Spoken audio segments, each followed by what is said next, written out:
2024 का चुनाव बदलाव होने जा रहा है। जनता पूरी तरीके से शांत बैठी हुई है। नौजवान भी इंतजार कर रहा है मोदी जी का झूठ का जो 2 करोड़ का रोजगार था प्रति ईयर। तो सरकार बनने जा रही है राहुल गांधी जी के नेतृत्व में, अखिलेश जी के नेतृत्व में। अलायंस पूरी तरीके से एक मत है, ऐसा कहीं कुछ नहीं है। और नौजवान भी पूरी तरीके से मन बना चुका है, सरकार बदलेगी 24 में। उत्तर प्रदेश की जनता ने मन बना लिया है, 80 हराओ भाजपा भगाओ, 80 हराओ नौकरी पाओ, 80 हराओ महंगाई पे काबू पाओ। बीजेपी जो है अब कंपनी हो गई है, भारतीय जनता पार्टी थोड़ी रह गई है। वो अमित शाह, मोदी, अडानी, अंबानी का एक सिस्टम है।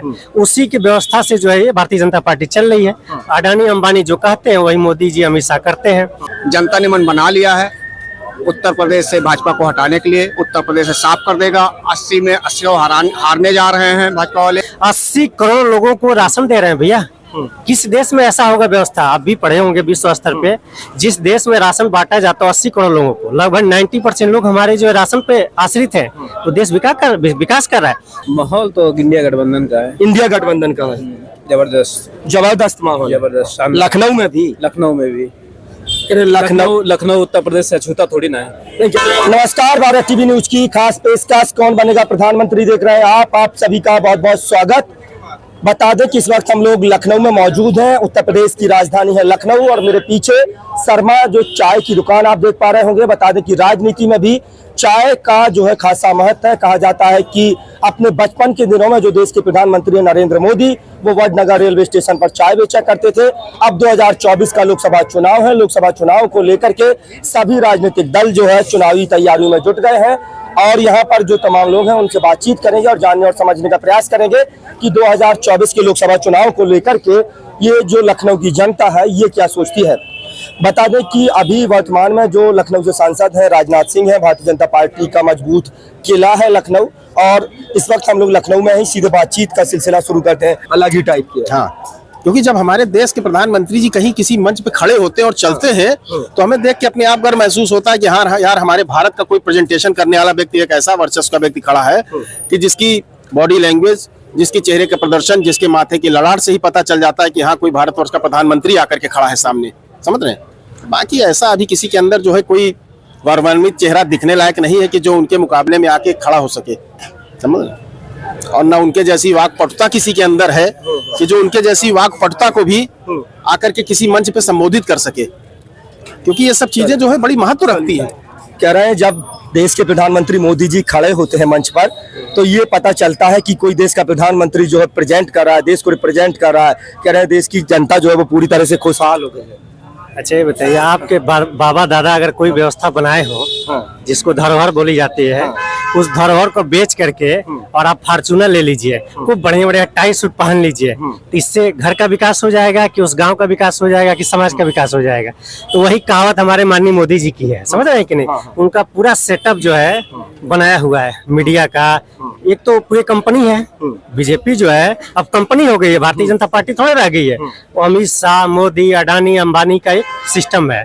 उसी की व्यवस्था से जो है ये भारतीय जनता पार्टी चल रही है। अडानी अंबानी जो कहते हैं वही मोदी जी अमित शाह करते हैं। देश के हालात की बेरोजगारी देख रहे हैं आप, महंगाई देख रहे हैं ना। आप तो नौजवान है। 380 रुपया गैस सिलेंडर था जब मनमोहन सिंह की सरकार थी, आज कितना हो गया? 1200 रुपया हो गया।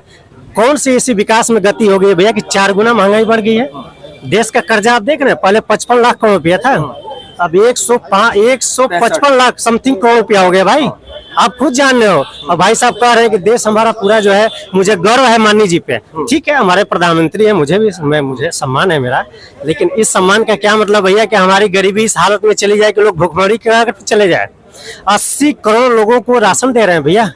किस देश में ऐसा होगा व्यवस्था? आप भी पढ़े होंगे विश्व स्तर पे। जिस देश में राशन बांटा जाता है 80 करोड़ लोगों को, लगभग 90% लोग हमारे जो राशन पे आश्रित हैं, तो देश विकास कर रहा है। आपके घर में परिवार में 4 सदस्य हैं, कब विकास माना जाता है? जब सभी लोग अपने पैर पे खड़े हो जाते हैं कि एक आदमी कमाए 10 लोग खाए, ये विकास है। तो इनको भी बधाई भैया। हमें ऐसे प्रधानमंत्री को नहीं रखना है भैया जो देश को बेचे और देश को गुलाम बनाए। अब माननीय राहुल जी के नेतृत्व में और इंडिया अलायंस के माननीय जो है हमारे अखिलेश जी के नेतृत्व में पूरे देश के विपक्ष के अभी लोगों के साथ देखिए अभी क्या है। केजरीवाल जी को जेल भेज दिए, शिबू सोरेन के जेल भेज दिए। जो इनके खिलाफ सच्चाई को रखेगा उसको जेल भेज देंगे। जो पहले इन्हीं के पार्टी के लोग पहले आरोप लगा रहे थे, उनको रमेश वहाँ अजीत पवार जी को कह रहे थे ना सिंचाई घोटाले में भाई सरुक जाए, सिंचाई घोटाले में कहे कि इतने लाख करोड़ का घोटाला हुआ है, समथिंग 1000 का, अब इनके पार्टी में चले गए, पाक साफ हो गए। ऐसे हजारों नाम हैं जो यही जो है, जब मनमोहन सिंह की सरकार थी, ये लोग जो है दिल्ली में जनता मंदिर पे आंदोलन करते थे और कहते थे कि देश को इन लोगों ने बेच दिया, भ्रष्टाचार है ये है। और वो सभी नेता, आप आंकड़ा उठा के देख लीजिए, कोई ऐसा नेता नहीं बचा है जो इनके पार्टी में नहीं चला गया है। अडानी, अंबानी और अमित शाह मोदी के पार्टी में चला गया है, वो सब लोग इस समय अच्छी छवि के हो गए हैं। बाकी जो विपक्ष में लड़ रहे हैं अच्छे नेता, अगर नहीं दबा पा रहे तो उनको जेल भेज देते हैं। यही इनकी पार्टी है भैया। इसलिए 2024 का चुनाव बदलाव होने जा रहा है। जनता पूरी तरीके से शांत बैठी हुई है, नौजवान भी इंतजार कर रहा है मोदी जी का झूठ का जो 2 करोड़ का रोजगार था प्रति ईयर। तो सरकार बनने जा रही है देश में, जो है राहुल गांधी जी के नेतृत्व में, अखिलेश जी के नेतृत्व में अलायंस पूरी तरीके से एक मत है, ऐसा कहीं कुछ नहीं है। और नौजवान भी पूरी तरीके से मन बना चुका है, सरकार बदलेगी 24 में। सवाल सुन लीजिए, आप कहते हैं देश नहीं, मेरा सवाल मैं उसमें ऐड कर दूं, उसके बाद जवाब दीजिएगा। देश विश्व गुरु बन गया है, देश विश्व गुरु है, देश लगातार तरक्की कर रहा है, अर्थव्यवस्था सुधर गई है, बावजूद इसके 80 करोड़ लोगों को जो है मुफ्त में राशन दिया जा रहा है। अगर देश विश्व गुरु बन गया है तो फिर 80 करोड़ परिवारों को राशन मुफ्त में क्यों दिया जा रहा है? अर्थव्यवस्था ठीक हो गई है तो लोगों को रोजगार मिलना चाहिए, ये क्यों मुफ्त में? जैसा कि अभी हमारे एक मित्र ने कहा कि राशन फ्री बांटा जा रहा है, ठीक है ना, राशन फ्री बांटा जा रहा है, ठीक है, राशन फ्री बांटा जा रहा, आपको नहीं लेने की इच्छा, मत जाइए लेने, क्यों ले रहे हैं? अरे सवाल ये है कि अगर देश की अर्थव्यवस्था ठीक हो गई है, अर्थव्यवस्था ठीक हो गई है। मेरे भाई मेरी बात तो सुनिए, अगर अच्छा बताइए, जिस व्यक्ति को कल को दाने नहीं मिलते थे गांव के, अभी इतने रूल मिलते थे, झूठ बोल रहे हैं आप।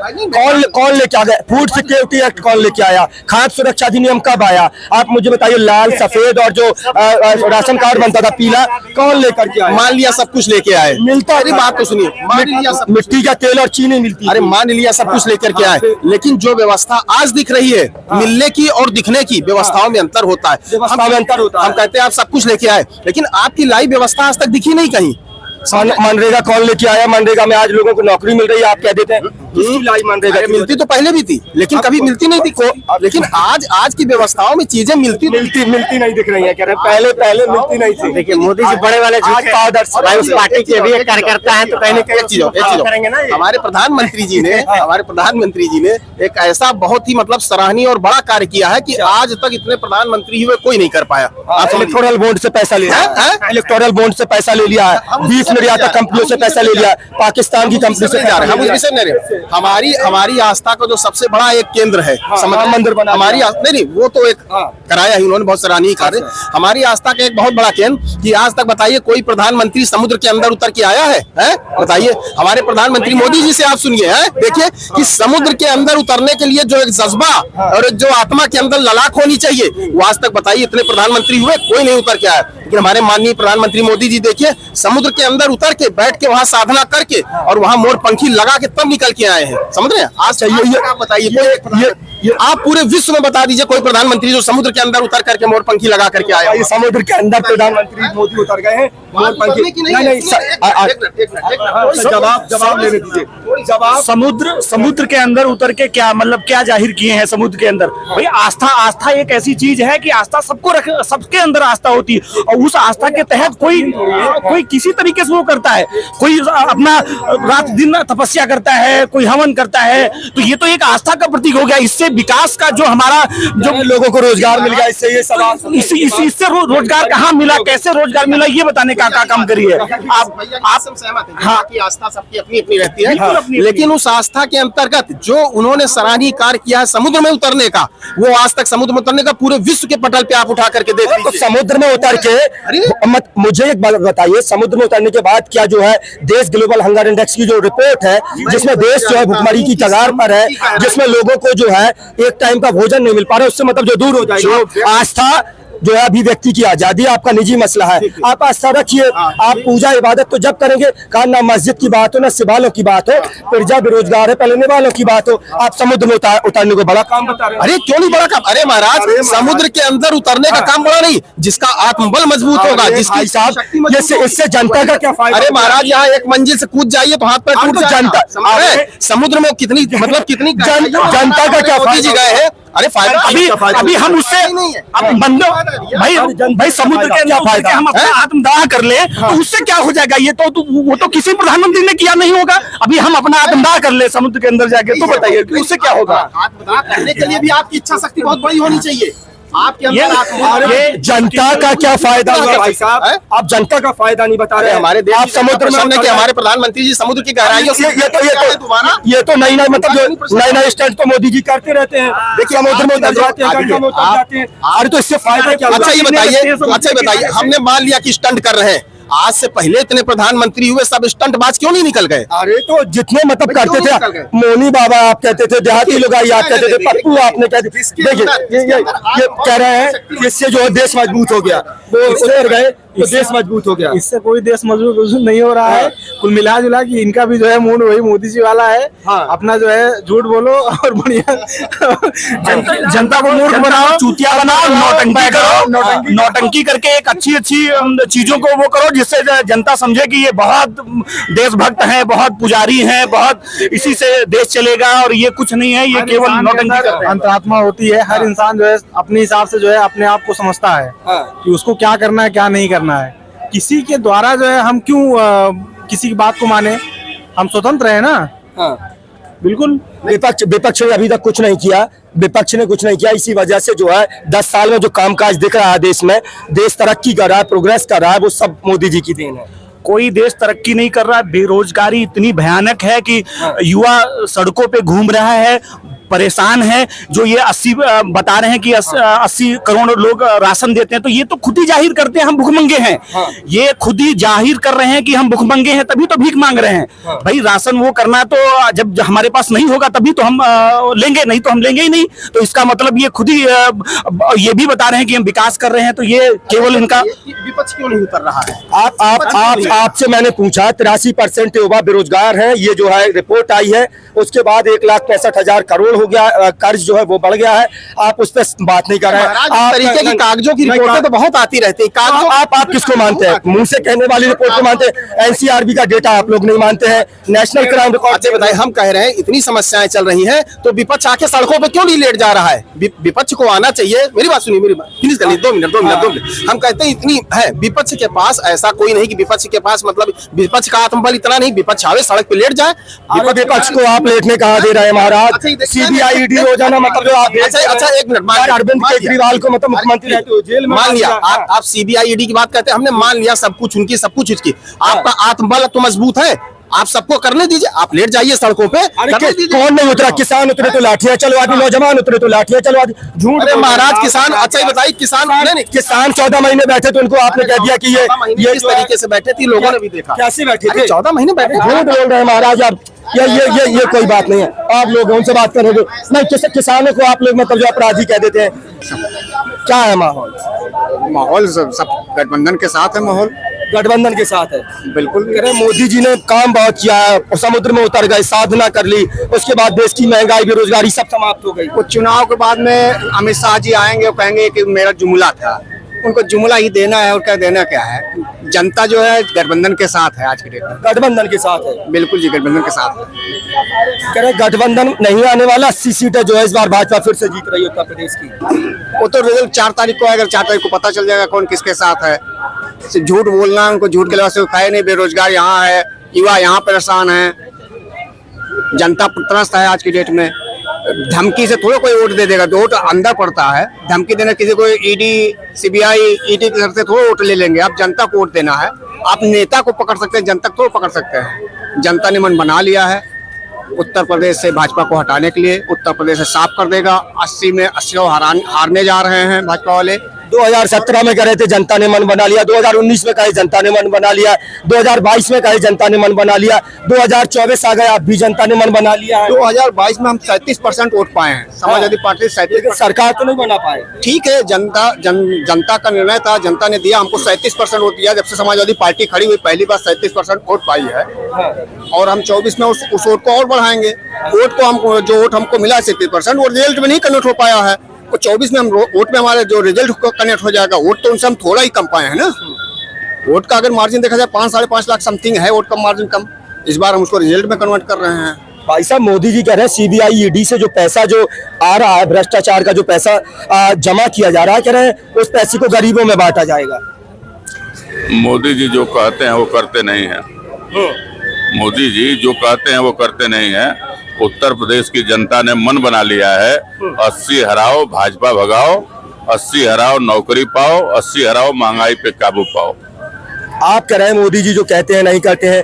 धारा 370 कहा हटा दिया, राम मंदिर कहा बना दिया, ट्रिपल तलाक कहा जो है बैन कर दिया, तमाम और ऐसे मसले धारा 370 हटा दिया, आपने अपनी मकान बनाई वहाँ, आपने अपनी मकान बना लिया। कोई नहीं कर पाया, मोदी जी कर दिए जो काम। मैं जो पूछ रहा हूँ धारा 370 हटा, आपने अपनी मकान बना लिया वहाँ, आपको अधिकार मिल गए। ये सब जुमला है, देश की जनता जान चुकी है। जनता जान चुकी है, जनता जान चुकी है। और 2024 में भारतीय जनता पार्टी 2014 में आई थी, सम्मान किया था उत्तर प्रदेश के लोगों ने, और 2024 में विदाई भी शानदार तरीके से हम लोग करेंगे। विदाई कर देंगे इस बार, विदाई कर देंगे। मोदी जी कह रहे हैं 80 करोड़ परिवारों को राशन मुफ्त में दिया जा रहा है, जनता खुशहाल है, नौजवानों को रोजगार मिल रहा है, किसानों की आमदनी दुगनी हो गई है। क्या आप पत्रकार हैं? हाँ। आप मोदी जी क्या कर रहे हैं, जरा आप अपनी अंतरात्मा की आवाज सोचिए। किसी को रोजगार मिला? 80 करोड़ लोगों को वो कह रहे हैं कि मैं राशन दे रहा हूं, लेकिन आप बताइए कि अगर 80 करोड़ लोगों को राशन दे रहे हैं, 80 करोड़ लोग मोदी के राशन पर जी खा रहे हैं, तो फिर विकसित भारत कहां से? फिर गांव में ये विकसित भारत योजना क्यों चला रहे हैं? ये दोगले किस्म के लोग हैं, इनकी बातों में अब उत्तर प्रदेश आने वाला नहीं है। उत्तर प्रदेश अब नहीं आएगा, नहीं आएगा। 80 हराओ भाजपा भगाओ का नारा। 80 हराओ भाजपा भगाओ, 80 हराओ नौकरी पाओ, 80 हराओ महंगाई से मुक्ति पाओ। इस बार हरा देंगे 80? बिल्कुल हरा देंगे। कह रहे हैं भाई साहब 80 हरा देंगे इस बार। जब से चुनाव की घोषणा हुई है, हाँ सरकार की कारगुजारियों से, हाँ सरकार के जुमलों से आजिज हिंदुस्तान की जनता इसी अवसर की प्रतीक्षा में बैठी थी। अब जनता संकल्पित है भारतीय जनता पार्टी के झूठ, लूट, षड्यंत्र और जुमलेबाजी से छुटकारा लेगी इस चुनाव में जी। तो इस बार किसको चुनने जा रही है जनता? इस बार शहीद आजम सरदार भगत सिंह, राष्ट्रपिता महात्मा गांधी, डॉक्टर राम मनोहर लोहिया और बाबा साहब के सपनों का भारत बनाने का संकल्प लेकर देश में सियासत कर रहे लोगों को हिंदुस्तान की जनता चुनने का मन बना चुकी है। मन बना चुकी है। लोग कह रहे हैं मोदी का कोई विकल्प नहीं है। भाई साहब क्या कहिएगा, क्या नाम है? अतुल यादव। क्या यादव जी माहौल तो इंडिया गठबंधन का है। इंडिया गठबंधन का है। जबरदस्त माहौल, जबरदस्त। लखनऊ में भी लखनऊ उत्तर प्रदेश से अछूता थोड़ी ना है। नहीं कह रहे, लखनऊ तो बहुत मजबूत किला है भारतीय जनता पार्टी का। तमाम जमाने से जो है, चाहे नगर निगम पर कब्जा हो, चाहे लोकसभा में हो, विधानसभा में हो, कब्जा किसी का नहीं है, कब्जा जनता का है। जनता जब मन बना लेगी तो पलट देगी। तो जनता इस बार मन बना चुकी है। जनता इस बार मन बना चुकी है। तो ये तमाम जनता है। लखनऊ है उत्तर प्रदेश की राजधानी, लखनऊ उत्तर प्रदेश की राजधानी। लखनऊ में लगातार जनता से बातचीत कर रहे थे। हालांकि जनता जो है मोदी सरकार के 10 साल के कामकाज से और योगी सरकार के 7 साल के कामकाज से नाखुश दिखाई दे रही है। तमाम जनता बुनियादी मुद्दों पर बातचीत कर रही है, चाहे वो महंगाई हो, चाहे वो बेरोजगारी हो, चाहे तमाम तरह के और जो बुनियादी मुद्दे हैं उनसे जनता जो है उन परेशानियों से छुटकारा चाहे। तो इस बार जो है कह रही है कि इंडिया गठबंधन का माहौल है। आप लोग क्या सोचते हैं कमेंट सेक्शन में अपनी राय देना ना भूलें। अपने साथी कैमरा पर्सन सुमित यादव के साथ भारत टीवी न्यूज के लिए इमरान मंसूरी की रिपोर्ट। नमस्कार।